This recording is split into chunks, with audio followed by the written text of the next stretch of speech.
C'est inacceptable qu'on mette les gens dans cette situation-là, surtout à la toute dernière minute. Cette chirurgienne générale se dit inquiète pour les futures mamans de la région.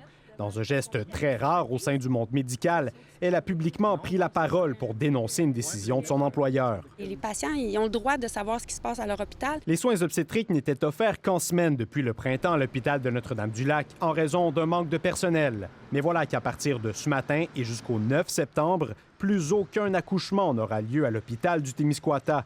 Conséquence, une trentaine de femmes donneront naissance bien loin de leur chez-soi. Si une patiente, par exemple, doit se déplacer 3 fois à Rivière-du-Loup pour finalement revenir bredouille, peut-être que la 3e fois, elle va dire « je vais attendre avant de partir », puis c'est sur la route qu'elle va accoucher dans des conditions qui sont inacceptables.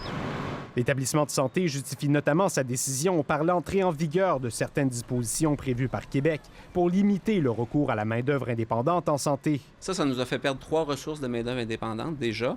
Et même si on fait des requêtes de main-d'œuvre indépendante, parce qu'on continue à en faire, bien, les requêtes reviennent soit vides, soit avec des infirmières qui sont aptes à faire des soins, mais qui ne sont pas formés en obstétrique. Le CIS du Bas-Saint-Laurent souligne qu'un comité d'attraction est déjà au travail pour embaucher du personnel soignant. Des problèmes de santé comme ça. Entre-temps, le préfet de Témiscouata réclame l'intervention de l'équipe volante mise sur pied par Québec pour maintenir les soins obstétriques cet été.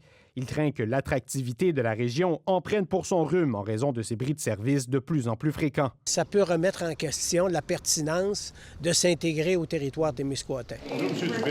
Le cabinet du ministre de la Santé, Tristan Dubé, rappelle que la période estivale amène son lot de défis sur le plan de la main-d'œuvre et souligne l'importance pour son personnel de prendre des vacances. Il faut être imaginatif puis aller chercher des façons de maintenir la compétence par des simulations, par de l'enseignement. Puis oui, ça exige des sous, mais ça va rapporter sur le long terme. La trentaine de futures mamans ont accès depuis aujourd'hui à un transfert vers Rivière-du-Loup.